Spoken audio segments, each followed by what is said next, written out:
기차를 타고 여행을 하는 두 명의 장교가 있었습니다. 한 사람은 인가솔이라고 하는 대령이었고요. 다른 한 사람은 루 웰러스라고 하는 장군이었습니다. 이 두 사람이 주고받는 이야기는 예수님의 말씀에 대한 이야기였습니다. 인가솔 대령이 먼저 이렇게 얘기를 합니다. 그 예수라고 하는 친구 있지 않습니까? 예수쟁이들은 예수를 하나님의 아들이니 하나님이니 하고 허튼 소리를 하는데 예수라고 하는 친구를 멋진 연애쟁이로 만들어서 에로틱한 소설을 쓰면 아주 대박을 칠 것 같아요. 이렇게 이제 인가솔 대령이 그렇게 얘기를 했다고 합니다. 그랬더니 웰러스 장군도 거기에 이제 맞장구를 칩니다. 그거 참 좋은 아이디어다. 그렇게 하면 아주 베스트셀러 돼가지고 돈을 많이 벌 수 있겠다라고 이렇게 서로 간에 의견 일치를 보면서 이렇게 맞장구 치면서 그런 얘기를 나눴습니다. 그런데 이들이 이제 군대에서 제대를 했어요. 군대를 제대해가지고 이제 이것저것 일들을 하는데 뭐가 잘 안 되는 거예요. 잘 안 돼가지고 이 웰러스 장군이 하루는 생각한 거예요. 인가솔 대령하고 예전에 내가 기차에서 얘기했던 게 생각난다. 예수라는 사람을 중심으로 해서 소설을 멋지게 하나 쓰면 베스트셀러가 돼서 아주 이 히트를 치면 내가 돈을 많이 벌겠다는 생각에 이 사람이 그럼 예수에 대해서 알기 위해서 내가 어떻게 해야 될까라고 생각해서 이제 성경을 보기 시작합니다. 성경을 쭉 보다 보니까 예수가 다녔던 이제 성지들을 이게 거기다 한번 가봐야겠다 해서 이 사람이 이스라엘 땅을 방문합니다. 그래서 이곳저곳을 다 이렇게 조사를 해요. 그러면서 이제 이 사람이 성경도 읽고 이렇게 다 조사를 합니다. 그래서 이제 그가 이제 소설 자료들을 수집을 합니다. 그런데 놀라운 것은 그가 성경을 읽으면 읽을수록 예수에 대한 그 각종 증거 자료들을 찾아서 모으면 모을수록 그의 마음에 변화가 일어나기 시작합니다. 그래서 마침내 그가 목적한 그 소설의 원고가 완성이 되자 그는 변한 거예요. 그 소설의 원고가 다 되고 나서 그 사람이 자리에 무릎을 꿇고 하나님께 기도합니다. 그러면서 이런 신앙 고백을 해요. 진실로 진실로 주는 그리스도시요 살아계신 하나님의 아들입니다. 라고 이렇게 고백하는 기도를 드렸습니다. 그래서 이 사람이 만든 소설책이 뭐냐면 우리가 잘 알고 있는 영화로도 나왔던 이 배너라는 겁니다. 배너라는 것을 이렇게 만들었다는 거예요. 이게 소설로 만들어가지고 출간된 지 한 50년 정도, 50년 동안 이 책이 베스트셀러 1위를 했다고 합니다. 그래서요, 당시에 교황 레오 13세가 이 소설에 대해서 아주 극찬을 하면서 축성을 했던 그런 대표적인 소설이 바로 이 배너였다고 합니다. 성경의 말씀은 하나님의 말씀입니다. 성경의 말씀은 살아있습니다. 그래서 우리는 생명의 말씀이다 라고 이렇게 말합니다. 성경의 말씀은 그렇게 살아있기 때문에 하나님의 능력이 나타나는 게 바로 성경입니다. 여러분 오늘은 전 세계가 우리 교회뿐만 아니라 전 세계가 함께 온 세계가 함께 지키는 성서주일입니다. 대림절 두 번째 주일이면서 성경에 대해서 우리가 생각하는 하나님의 말씀에 생각하는 성서주일로 우리가 지키는 주일입니다. 성서주일을 맞이해서 우리는 하나님의 말씀인 성경이 우리의 인생길을 어떻게 인도하는지 이것을 함께 살펴보는 시간을 갖도록 하겠습니다. 첫 번째로 보면요, 첫째로 하나님의 말씀인 성경은 우리의 구원과 생명의 길로 인도한다는 겁니다. 요한복음 20장 30절에 31절을 보면 예수께서 제자들 앞에서 이 책을 기록되지 아니한 다른 표적도 많이 행하였으나 오직 이것을 기록하면 너희로 예수께서 하나님의 아들 그리스도이심을 믿게 하려 하며 또 너희로 믿고 그 이름을 힘입어 생명을 얻게 하려 함이라. 이 성경은 우리에게 생명을 주는 책이라는 겁니다. 우리는요 하나님의 말씀인 성경을 가까이 하고 자주 읽고 묵상하고 뭐 그런 삶을 살아야 됩니다. 성경 말씀이 얼마나 우리에게 유익을 주는지를 말하고 있는 성경 본문이 있어요. 디모데후서 3장 15절은 이렇게 얘기를 합니다.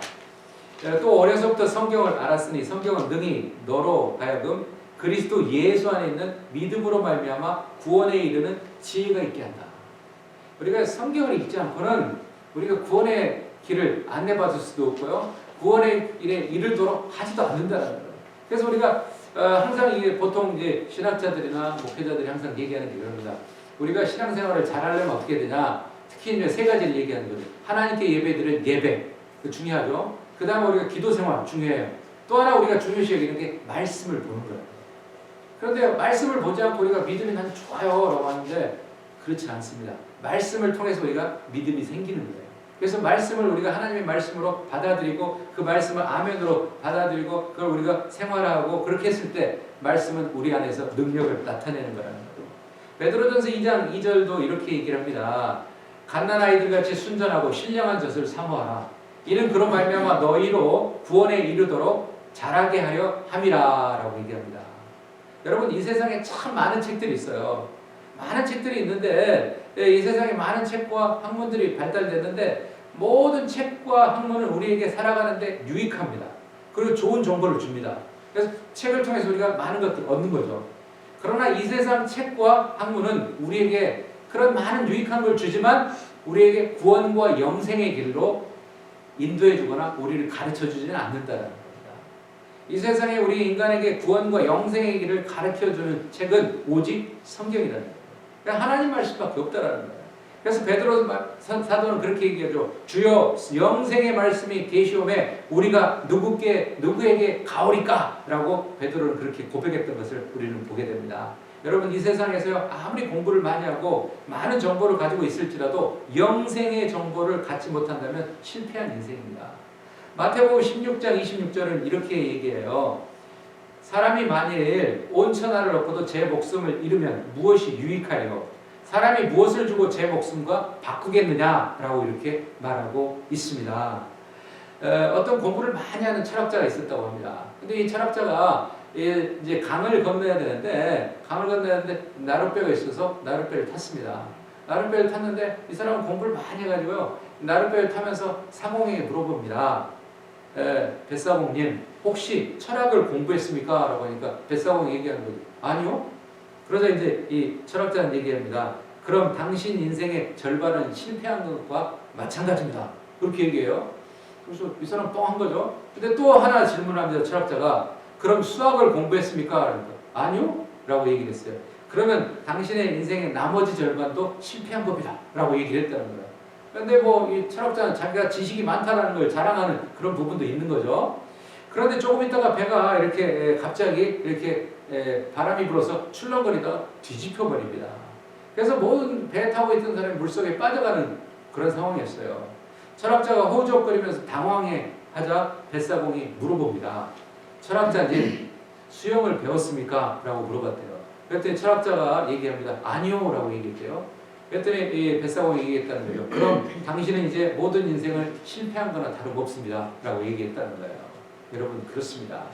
우리 인간이 하나님의 말씀을 기억하고 죄를 지어 영원한 생명의 길을 잃어버리면 안 돼요. 하나님 말씀을 거역하면 안 돼요. 우리가 하나님 말씀을 기억하고 정말 영원한 생명의 길로 가는 길로 해야 되는데 말씀을 거역하고 생명의 길을 우리가 잃어버릴 수 있는 그런 상황에 우리는 항상 맞닥뜨릴 수 있다는 거죠. 에덴 동산에서 쫓겨난 인간들이 너무 죄에 가득해서 타락해서 하나님께서 그들을 두고 볼 수가 없었어요. 그래서 하나님은 노아에게 방주를 지으라고 하더라고요. 노아의 방주를 지어서 방주에 들어간 사람만 들어간 생명체만 살게 하시고 모든 세상을 물로 심판해버립니다. 그래서 심판을 받게 된 거죠. 그래서 하나님 앞에 가서 심판을 받았다는 거예요. 그래서 새롭게 하나님은 세상을 바꾸려고 그렇게 하셨다는 거죠. 그래서 우리는 거기서 느낄 수 있는 게 뭐냐면 히브리서 9장 27절도 그렇게 얘기하죠. 한 번 죽는 것은 사람에게 정해진 것이고 그 후에는 심판이 있으리. 인간은 누구나 죽는다라는 것. 그리고 그 다음에는 모두가 하나님 앞에 쓴다는 것. 그래서 우리는 하나님 앞에 씀으로써 심판받게 된다는 것. 어느 누구도 죄가 없다라는 것. 그걸 우리는 기억해야 된다라는 겁니다. 여러분 죄를 짓고 심판을 받아 영원한 지옥에 빠져가는 인간들을 불쌍히 여기사 하나님이 한 명밖에 없는 독생자 예수 그리스도를 이 땅에 보내주셨어요. 그래서 그 예수 그리스도를 통하여 십자가 제물되게 하시고 그를 통하여 우리가 죄사함을 받고 그를 믿기만 하면 우리는 그를 통해서 우리는 죄사함을 받고 구원받게 하시는 그런 길을 우리에게 열어주셨다라는 겁니다. 그래서 우리는 그 예수 그리스도만이 구원의 길이고 예수 그리스도만이 우리의 생명의 길이라는 걸 우리는 기억해야 된다는 거죠. 그래서 사도행전 4장 12절은 그렇게 얘기합니다. 다른 이로서는 구원을 받을 수 없나니 천하 사람 중에 구원을 받을 만한 다른 이름을 우리에게 주신 일이 없음이라 하였더라. 다른 이로서는 구원을 받을 수가 없다는 거죠. 누구? 예수 그리스도 유일한 길 그것밖에 없다라는 걸 얘기하는 거예요. 그래서 우리는 그렇습니다. 예수님이 또 요한복음 14장 6절에 그렇게 얘기를 하죠. 예수께서 이르시되 내가 곧 길이요 진리요 생명이니 나로 말미암지 않고는 아버지께로 올 자가 없느니라. 예수 그리스도만을 우리가 붙잡고 살아야 되고 예수 그리스도를 통해서만 우리가 하나님 아버지께 갈 수 있다는 거예요.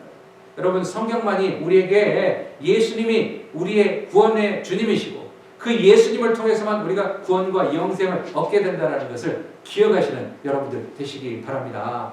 두 번째로요, 우리는 성서주를 통해서 우리는 어떻게 하나님 말씀에 대해서 기억해야 되냐. 둘째로 하나님의 말씀은 우리를 지혜의 길로 인도한다. 하나님의 말씀은 우리를 지혜의 길로 인도한다는 거예요. 본문 98절에서 100절 우리 한번 볼까요? 주의 계명들이 항상 나와 함께하므로 그것들이 나를 원수보다 지혜롭게 하나이다. 내가 주의 증거들을 늘 읊조림으로 나의 명철함이 나의 모든 스승보다 나으며 주의 법도들을 지킴으로 나의 명철함이 노인보다 나으니이다. 여러분, 하나님의 말씀만이 우리를 지혜롭게 하고 명철하게 한다는 거예요. 주님의 계명이 함께하면 원수보다 나를 지혜롭게 하고 노인보다 명철하게 하고 그리고 본문에 주의 증거를 읊조린다라고 또 얘기하죠. 여기서 읊조린다라는 말은 뭐냐면 이것은 바로 이제 묵상한다는 거예요. 묵상한다. 그래서 나의 명철이 모든 스승보다 낫다고 했는데 우리가 하나님의 말씀을 묵상하는 삶, 그 살아야 된다는 거예요. 그래서 하나님이 이 말씀을 통해서 나에게 무슨 의미를 주시는가, 내가 어떻게 하기를 원하시는가, 이 말씀이 나에게 어떻게 적용되는가라고 하는 것을 우리는 생각하면서 묵상하는 그런 삶을 살아가야 되잖아요. 하나님의 말씀을 읽고 묵상하면 그 말씀이 우리의 원수와 스승 그리고 노인보다 더 명철하고 지혜롭게 만들어 주신다고 그렇게 말씀하셨습니다. 시편은 그렇게 얘기합니다. 여호와의 율법은 완전하여 영혼을 소생시키 여호와의 증거는 확실하여 우둔한 자를 지혜롭게 하며라고 얘기합니다. 여러분, 전 세계에서 가장 지혜로운 민족을 우리는 어떤 민족이라고 합니까? 우리가 전 세계 가장 지혜로운 민족을 어떤 민족이라고 해요? 보통 우리가 유대인이라고 이렇게 지칭을 합니다. 그래서 전 세계에서 가장 권위 있는 상 중에 하나는 노벨상이라는 게 1901년부터 시작을 했더라고요. 근데 1901년부터 노벨상이 시작됐는데 이 노벨상이 올해까지 하면 122년의 역사를 이루고 있더라고요. 그런데 이제 조금 1901년부터 2013년까지 쭉 이렇게 쭉 해서 이제 통계를 내봤는데 2013년도에 12명의 노벨상 개인 수상자가 있었는데 12명 가운데 개인 수상자가 6명이 유대인이더라는 거예요. 그리고요, 이 노벨 생리의학상을 받은 제임스 로스먼, 랜디 셔크먼, 노벨 화학상의 아리 워셔, 마이클 레비트, 마틴 카플러스, 노벨 물리학상의 프랑스와 잉글레드라고 하는 이 6명의 유대인들이 2013년도에 그 당시에 개인 수상자 12명 가운데 6명이 유대인들이라는 거예요. 그래서 이제 그것을 한번 1901년부터 2013년까지 통계를 쭉 내본 통계를 보니까 그렇더라고요. 개인적으로 이렇게 단체 수상하는 거 말고 개인적으로 받은 노벨상 수상자가 851명이었다고 합니다. 851명이었는데 개인 수상자들로 봤을 때 여기서 유대인들이 받은 사람이 몇 명인가 봤더니 180명이더라고요. 그러면 전 세계 유대인들의 인구가 비율이 몇 퍼센트냐라고 봤더니 0.2%라는 거죠. 그런데 노벨상을 받은 사람의 숫자는 몇 퍼센트냐? 22%라는 거죠. 노벨상을 수상한 자 5명 가운데 1명은 유대인이라는 거예요. 여러분, 이런 일이 가능한 것은 유대인들이 어머니들이 어려서부터 자녀들을 성경의 교육, 말씀의 교육을 하면서 그들을 쉐마 교육, 들으라 이스라엘아! 라고 하는 그 쉐마 교육을 그들에게 했다는 거예요. 그래서 하나님을 떠나서는 안 되고 하나님 안에 살아가야 된다라고 하는 그런 교육을 어려서부터 했다는 거예요. 우리가 잘 알고 있는 시카고 대학이 있습니다. 지금 아주 대단한 명문 대학이죠. 시카고 대학인데 시카고 대학을 설립한 사람이 록펠러입니다. 록펠러가 이 학교를 세울 때가 1892년도입니다. 1892년도에 세워가지고 한동안은 이 시카고 대학이 아주 삼류대학이었대요. 그렇게 알려지지 않은 그런 대학이었다고 합니다. 근데 1929년을 기점으로 해서 놀라운 변화가 시작됐다는 거예요. 이 노벨상 수상자들이 이 시카고 대학 출신들이 막 이렇게 많이 나오기 시작했다는 거야. 그래서 1929년부터 2010년까지 이 대학 출신 노벨상 수상자가 81명에 이르더라는 거예요. 그러니까 시카고 대학이 아주 주목받고요. 야, 그 대학 좋은 대학이구나. 이렇게 이제 사람들의 시각이 바뀌어지기 시작하는 거예요. 그런데 그 계기가 있었다는 거예요. 1929년도에 로버트 허친스라고 하는 총장이 부임을 했는데요. 이 총장이 부임해서 한 가지를 했어요. 아주 한 가지에 집중한 게 있었는데 그게 뭐냐면 존 스튜어트 밀, 그 존 스튜어트 밀의 독서법이라는 거예요. 이것은 뭐냐면 철학과 고전을 읽는 그런 그 훈련을 이 시카고 대학에 적용을 한 거예요. 그래서 이 로버트 허친스 총장은 그렇게 얘기했습니다. 비록 바보라도 존 스튜어트 밀식 독서법을 충실하면 아인슈타인, 에디슨처럼 변화될 수 있다는 확신을 가졌다는 거예요. 그래서 이 허친스 총장이 시카고 대학을 명문 대학으로 만드는데 하나의 그 비전이 있었는데 뭐냐면 시카고 플랜이라는 걸 도입을 했어요. 시카고 대학에. 그건 뭐냐면 철학, 고전을 비롯해서 학교에서 선정해주는 고전 100권이 있다는 거예요. 100권의 책을 달달달 외울 정도로 다 읽어야 졸업이 될 수 있도록 그렇게 했다고 합니다. 그랬더니 학생들이 졸업이 안 되면 안 되잖아요. 그래서 이제 그 책을 읽기 시작합니다. 읽기 시작했는데 시간이 흐르면서 학생들이 이제 그 달달 외울 정도로 하다 보니까 책의 좋은 구절들을 암송하기도 하면서 반복하면서 그들이 바뀌기 시작하더라는 거예요. 그래서 그 이후에 시간이 흐르다 보니까 시카고 대학의 노벨상을 받는 명문의 역사가 이렇게 시작이 됐다는 거예요. 그런데 이 학생들이 읽었던 100권의 책 중에는 어떤 책이 있었냐면 성경이 빠지지 않고 있더라고요. 성경이 있고요. 소크라테스, 플라톤, 데카르트, 칸트, 헤겔, 오디세이, 호모, 섹스피어, 톨스토이, H, 보들레르 등 소설과 시, 존 밀턴, 아담스, 스미스, 프로이드, 뭐 정치, 경제, 사회, 심리학 등 다양한 책들이 들어갔는데 거기에 빠지지 않고 들어간 게 성경이더라고요. 성경이더라고요. 여러분, 많은 책 가운데 무엇보다도 눈에 띄는 게 바로 성경인데요. 성경 속에서 진리가 있고 지혜가 있더라는 거예요. 한국에서요, 2000년도에 서울대학을 수석으로 졸업한 학생이 있었습니다. 수석으로 졸업하니까 학교에서는요, 너 대학원 학비 무료, 그리고 너 유학도 보내줄 거고, 너는 이제 앞으로 서울대학 교수로 할 수 있도록 모든 걸 보장해주겠다 라고 했습니다. 근데 그 학생이 그렇게 했을까요? 안 합니다. 또 한국에서 알려진 유명한 기업에서 야, 너는 우리 회사에 비서실로 입사해라, 그런 권유들이 있었어요. 그런데 뭐 유학에 대한 교수직의 보장, 뭐 대기업의 취업에 대한 보장 이런 게 있었는데 그걸 다 멀리했어요. 그리고 이 학생은 신학대학을 졸업하고 목사가 됐습니다.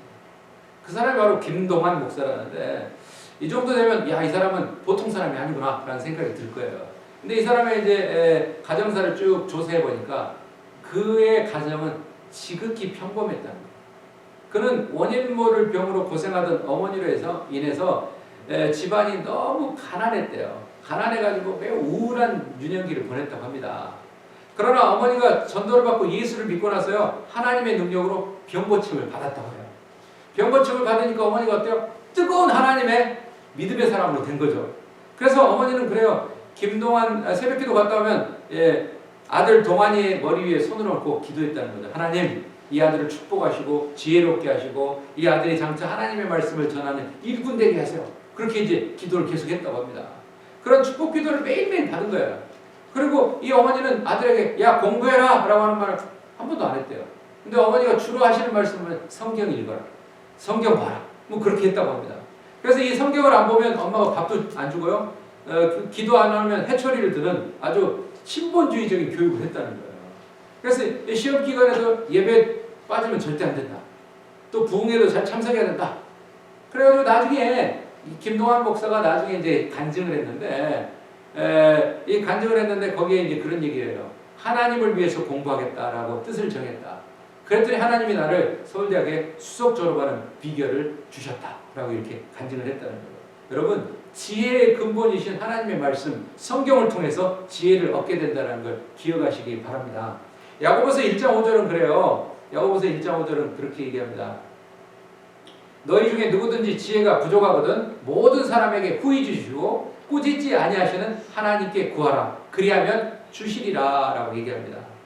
여러분, 성경을 가까이 하고 기도하고 그 지혜를 얻는 데 힘쓰는 여러분들 되시기 바랍니다. 지금도 늦지 않았어요. 여러분의 자녀와 자녀의 손들에게 항상 축복을 선포하시고 하나님 안에서 너희들 하나님이 주신 지혜 안에서 앞으로 잘 될 거라고 하는 축복의 메시지를 계속 전해주시며 기도하시는 여러분들 되시기 바랍니다. 세 번째로 하나님의 말씀인 성경은 우리를 형통과 축복의 길로 인도해 줍니다. 시편 119편 165절에 그렇게 얘기하죠. 주의 법을 사랑하는 자에게는 큰 평안이 있으니 그들에게 장애물이 없으리라 라고 얘기합니다. 여러분, 이 말씀이 얼마나 매력적인 말씀입니까? 사람이 가장 원하는 게 그러잖아요. 우리의 삶에 평안하고 또 우리 앞길에 장애물이 없는 거잖아요. 우리가 그런 것들을 우리가 얻을 수 있는 게 바로 주님의 말씀을 통해서 우리가 얻게 된다는 거예요. 그러나 평안이 있고 장애물이 없이 형통하게 살아가면 하나님의 법, 성경을 사랑하고 순종해야지 우리가 그것을 얻게 된다는 거예요. 부모님이 자녀와 손자들이 장애물 없이 평안하고 형통하게 살아가길 원하잖아요. 그래서 여러분들도 그런 기도하잖아요. 자녀들을 위해서 우리 갈수록 해줄 수 있는 게 없잖아. 그래서 자녀와 손들을 위해서 항상 기도하는 게 하나님 그들이 형통하고 그들의 앞길이 시온의 대로처럼 열리게 도와주시고 하나님이 그들과 동행하셔서 그들의 앞길이 평탄해지기를 원합니다 라고 우리가 많이 기도하잖아요. 그런 기도하는데 하나님의 자녀의 성도들이 장애물 없이 평안하게 살기를 원한다면 우리가 하나님의 말씀 성경을 가까이 해야 된다. 그것을 위해 하나님이 성경을 우리에게 주셨다는 걸 기억하시기 바랍니다. 시편 우리가 너무도 잘 아는 1편 1절에서 3절을 우리가 한번 읽어볼까요? 우리가 너무도 잘 아는 말씀이지만 한번 같이 읽어보겠습니다. 시작. 복 있는 사람은 악인들의 꾀를 따르지 아니하며 죄인들의 길에 서지 아니하며 오만한 자들의 자리에 앉지 아니하고 오직 여호와의 율법을 즐거워하여 그의 율법을 주야로 묵상하는도다. 그는 시냇가에 심은 나무가 철을 따라 열매를 맺으며 그 잎사귀가 마르지 아니함 같으니 그가 하는 모든 일이 다 형통하리로다. 여러분, 우리가 형통한 비결은 바로 이 말씀 안에 있다. 출애굽에서 가나안 땅에 들어가는 이스라엘 백성에게 하나님께서 여호수아를 통해서 이런 말씀을 주시죠. 이 율법책을 내 입에서 떠나지 말게 하며 주야로 그것을 묵상하여 그 안에 기록된 대로 다 지켜 행하라. 그리하면 내 길이 평탄하게 될 것이며 내가 형통하리라. 하나님은 이렇게 평탄함과 형통함에 대해서 우리에게 축복의 메시지를 주고 있습니다. 그게 전제 조건이 뭐예요? 이 율법책을 내 입에서 떠나게 하지 마라. 주야로 그것을 묵상해라. 그거 기록된 대로 다 지켜 행하라. 전제 조건이 있다는 거예요. 우리는 앞에 다 까먹고 뒤에만 하나님 나 평탄하게 해주고 형통하게 해준다고 했잖아요. 앞에도 봐야죠. 우리가 반드시 지켜야 될 우리의 성도로서의 의무도 하나님은 말씀을 통해서 주고 있다는 거죠. 여러분, 하나님은 우리를 선택해서 하나님의 자녀로 삼아주신 것은 겨우 구원만 받고 천국만 오라고 말씀하신 건 아닙니다. 하나님은 하나님의 자녀인 우리가 평안하고 우리가 풍성하게 살면서 우리가 하나님 앞에 평탄하게 살기를 하나님은 원하시고 그래서 우리를 선택하셨다는 거예요. 예수님을 보내주셨다는 거예요. 요한복음 10장 10절은 그렇게 얘기합니다. 도둑이 오는 것은 도둑질하고 죽이고 멸망시키려는 것뿐이요 내가 온 것은 양으로 생명을 얻게 하고 더 풍성히 얻게 하려는 것이라. 그래서 우리는 예수 믿는 사람은 잘 될 수밖에 없습니다. 지금 어려운데요, 힘든데요. 일시적으로는 그럴 수 있어요. 그러나 우리는 하나님의 복받는 자녀이기 때문에 하나님께서요, 내가 온 것은 양으로 생명을 얻고 더 풍성히 얻게 한다. 그래서 우리는 잘 될 수밖에 없는 존재라니까요. 그래서 아이고 나는 왜 이럴까라고 우리가 때로는 넋두리도 하고 힘들어요. 그러나 그 기간이 우리 인생을 통으로 봤을 때는 작은 기간일 수도 있다. 그러나 하나님은 우리를 반드시 복 주시고 우리를 형통하게 해주시고 풍성하게 해주실 거라는 것을 믿으시기 바랍니다. 도스토옙스키라고 하는 세계적인 작가죠. 이 사람이 16세 때 자신의 아버지가 농노로부터 이렇게 살해당하는 일을 목격을 해요. 그런 아버지를 죽인 사람들을 보복하기 위해서 이제 정치 운동에 뛰어듭니다. 그러다가 이 사람이 체포가 돼가지고요, 법원에서 이제 사형이 선고가 됩니다. 사형이 선고가 돼가지고 이제 사형을 기다리는 그런 상황이에요. 그래서 이제 선고를 받고 기차를 통해서 다른 감옥으로 이제 이동하는 과정입니다.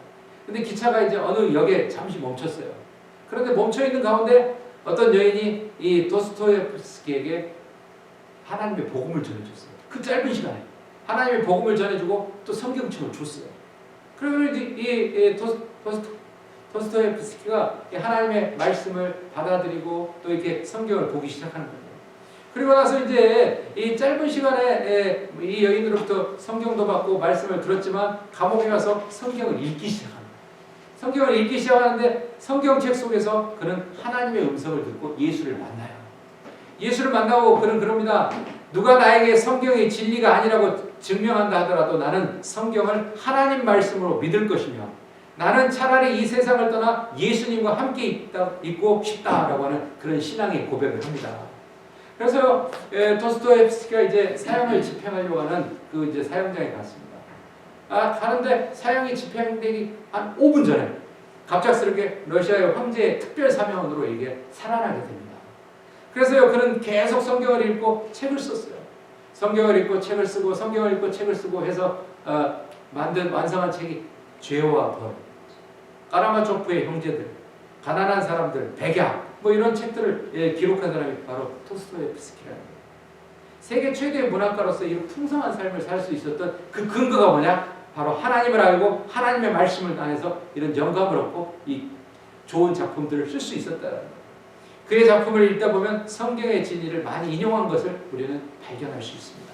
여러분, 하나님의 말씀 성경을 보면 그 말씀이 인간을 변화시키고 그리고 이 세상의 모든 부분에 지대한 영향을 끼친다는 사실을 기억하시기 바랍니다.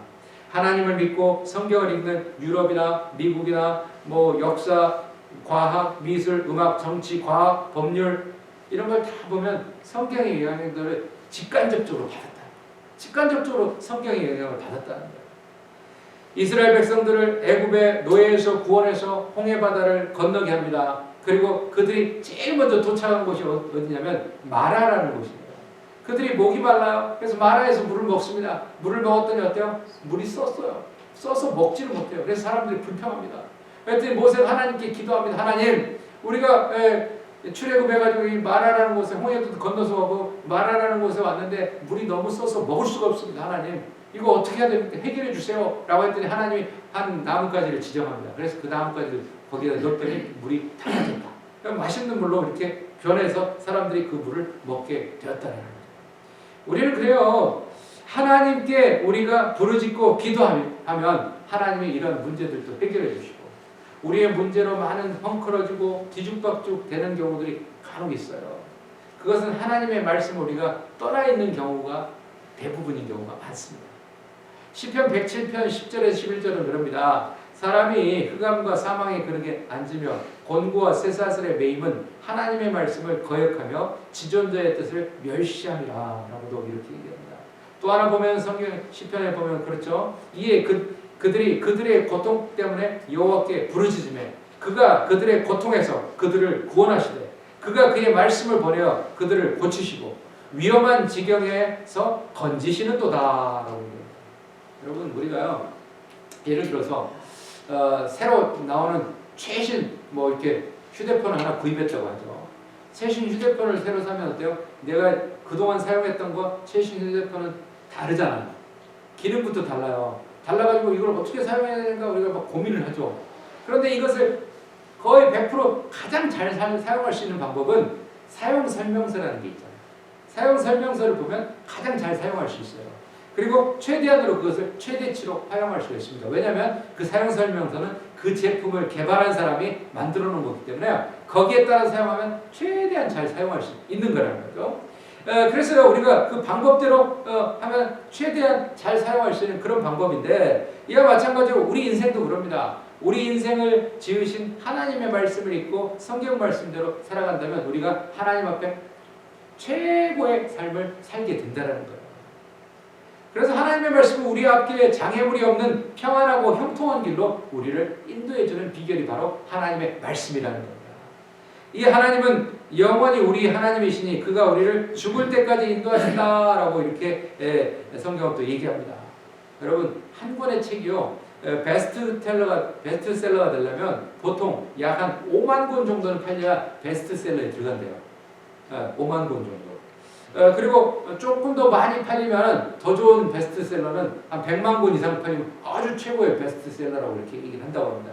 그런데 성경은 어때요? 전 세계 1년에 전 세계에 팔리는 성경을 보니까 대략 6억 권 정도 된다. 6억 권 중에 성경이 각 나라 언어로 이렇게 번역이 됐으니까요. 전 세계 매년 한 6억 개 정도의 책들이 성경이 팔려나가고 있다는 거예요. 이것은 어때요? 세상에 나온 책 중에 베스트셀러 가운데 최고의 베스트셀러가 바로 성경이라는 거예요. 성경을 여러분은 한 번이라도 읽어보셨습니까? 성경 한 번이라도 읽어보셨어요? 성경 말씀 거기를 봤어요 뭐 하시는 분도 있을 수도 있고요. 성경 우리가 창세기부터 시작해 요한계시록까지 한 번이라도 다 읽어봤잖아요. 우리가요 성경을 우리는 잘 읽어봐야 됩니다. 성경은 하나님이 우리에게 주신 귀한 사랑의 편지입니다. 이 성경을 사랑하고 읽고 듣고 공부하고 암송하고 묵상하고 우리가 순종해야 된다. 그런데 우리가 삶이 바쁘고 분주하기 때문에 여러 가지 이유 때문에 성경을 잘 읽지 않습니다. 그리고 멀리합니다. 그래서 성경을 읽지 않고 멀리해도 손해보는 인생 뭐 아니다라고 생각할 수 있어요. 내가 오늘 성경 안 읽었는데 아무 일 안 생겼어. 그래서 우리가 멀리하고 그러는 경우도 있어요. 그러나 성경을 통해서 우리는 지혜를 얻고 성경을 통해서 영감을 얻고 성경을 통해서 우리는 하나님한테 믿음이 더 성장한다는 사실을 기억하시기 바랍니다. 여러분은 하루에 일과 가운데 TV 시청하는 시간이 얼마나 되십니까? 얼마나 되세요? 뭐 전혀 보지 않는 분도 있겠지만 각자 다르겠지만 그러나 대부분의 많은 사람들은 TV 시청 시간에 굉장히 많이 시간을 할애할 겁니다. 그래서 이런 유머가 있죠. 텔레비전은 나의 목자시니 내게 부족함이 없으리로다. 그가 나를 붙들어 매며 그가 하나님을 위하여 아무것도 못하게 하네. 나의 모든 여가 시간을 송두리째 빼앗아 가네. 그것은 세상 것들에 대한 나의 지식은 쌓아주지만 하나님의 말씀과는 멀어지게 하며 그 소리와 영상이 나를 망하게 하네. 비록 내가 100살까지 산다 해도 텔레비전이 계속 있는 한 나는 계속 시청할지니 진실로 내 영혼에는 아무 유익이 없으리로다 라고 하는 그런 비유하는 그런 유머도 있습니다. 우리는 말씀을 가까이 해야 됩니다. 하나님 말씀을 들으려고 해야 됩니다. 말씀을 통해서 하나님 주시는 영감을 우리가 받으려고 해야 된다는 거예요. 마지막 네 번째로 하나님의 말씀인 성경은 우리 인생의 등이요 빛이라고 합니다. 주의 말씀은 내 발의 등이요 내 길의 빛이니이다 라고 얘기합니다. 여러분 우리가요 세상에 살다 보면 때때로 도저히 빠져나갈 수 없는 무인도 같은데 갇힌 상황을 만나기도 합니다. 아주 동서남북이 다 막혔어요. 어떻게 할 수 없는 그런 상황을 우리가 만나는 거예요. 이러지도 못하고 저러지도 못하는 상황을 우리는 진퇴양난이라 나아갈 수도 없고 뒤로 물러설 수도 없는 그런 진퇴양난이라고 하죠. 한 치 앞도 내다볼 수 없는 상태가 되어서 차라리 죽는 게 낫다라고 생각하는 경우도 있습니다. 그런데 성경에 보면 우리 인생을 이 세상에 여행하는 나그네다라고 얘기합니다. 또는 거류민이다라고 얘기해요. 나그네와 행인들은 어때요? 우리가 전혀 길을 모르는 외국 여행을 떠날 때 우리가 안내자가 없으면 얼마나 불안합니까? 생전 처음 가는 나라. 그런 나라를 가는데 우리가 내가 쓰는 언어도 잘 안 통하는 곳 간다면 답답하죠. 이거 어떻게 가야 되지? 밥은 어떻게 먹어야 되지? 뭐 어떻게 이용해야 되지? 뭐 그런 생각을 할 수 있어요. 그런데요. 그런데 그런 곳에 가이드가 있으면 얼마나 편안합니까? 가이드가 다 해주잖아요. 여러분들이 투어 관광을 가면 그러잖아요. 가이드가 여기서 내리시면 됩니다. 여기서 식사를 하시면 됩니다. 여기 호텔에 머무르시면 됩니다. 여기서 쇼핑하시면 됩니다. 가이드한테 물어보면 다 안내해 주잖아요. 그래서 우리는 가이드가 편하잖아. 그래서 가이드가 편하기 때문에 우리 여행하는데 팁도 줍시다. 팁도 걷어주고 그러잖아요. 왜? 가이드가 우리를 편안하게 우리가 생소한 곳에서 다 이렇게 모든 걸 할 수 있도록 해준다는 거예요. 우리 크리스천들의 인생길도 마찬가지입니다. 우리 크리스천들의 인생길에도 가이드가 있는데 그게 바로 하나님의 말씀 성경이라는 거예요. 하나님의 말씀 성경은 캄캄한 이 세상 길을 밝혀주는 빛이 되고 우리 발걸음을 인도해주는 등불이 된다라고 성경은 얘기합니다. 여러분 캄캄한 밤길에 달빛도 없고 가로등도 없고 여러분들이 손에 들고 있는 손전등도 없다고 생각해 보세요. 그럼 우리가 한 발짝 내딛는데도 두렵고요. 어떻게 해야 될까 고민하는 그런 상황을 우리는 맞이하게 될 거라는 거예요. 이걸 가야 되냐 말아야 되냐 우리가 고민하는 그런 상황을 겪게 된다는 거예요. 이 세상의 모든 인간들이 죄를 짓고 죄악에 빠져서 캄캄한 죄악길에 어디로 갈지 모르고 방황하고 이렇게 하는 거 이게 바로 우리가 그런 상황이 있다는 거예요. 이렇게 갈 길을 알지 못할 때 우리는 어떻게 해야 되냐? 하나님의 말씀인 우리 인생의 가이드인 성경을 우리는 가까이 하고 성경 속에서 그 길을 찾잖아요. 사랑하는 성도 여러분 오늘은 대림절 두 번째 주일이고요. 전 세계 교회가 함께 동시에 섬기는 성서 주일입니다. 성경에는 인생의 도우심을 날카롭게 각성시키는 힘이 있습니다. 성경은 인간에게 영감을 주며 영혼을 꿰뚫는 힘이 있습니다. 영국의 시인이며 평론가인 사무엘 테일러 콜리지라는 사람은 이런 얘기해요. 성경은 나에게 큰 영감을 주고 있다. 다른 어느 책에도 느껴볼 수 없을 만큼 내 마음 깊은 곳을 찌른다. 성경은 영감을 주는 책입니다. 영혼을 구원하고 생명의 길로 인도하는 능력의 책입니다. 생명의 말씀입니다. 이 성경은 우리를 지혜의 길로 인도하는 겁니다. 성경은 우리를 형통과 축복의 길로 인도합니다. 우리 인생의 등과 빛이 되는 하나님의 말씀, 살아계신 하나님의 사랑의 편지를 가까이 하시고 읽으시고 묵상하시고 암송하시면서 그 안에서 여러분의 인생의 갈 길을 인도함을 받고 안내받으시는 그런 삶을 사시는 저와 여러분들 되시길 주님의 이름으로 축원합니다. 기도하겠습니다. 거룩하신 하나님, 부족하고 연약한 우리들을 사랑하시고 지켜주심을 믿습니다.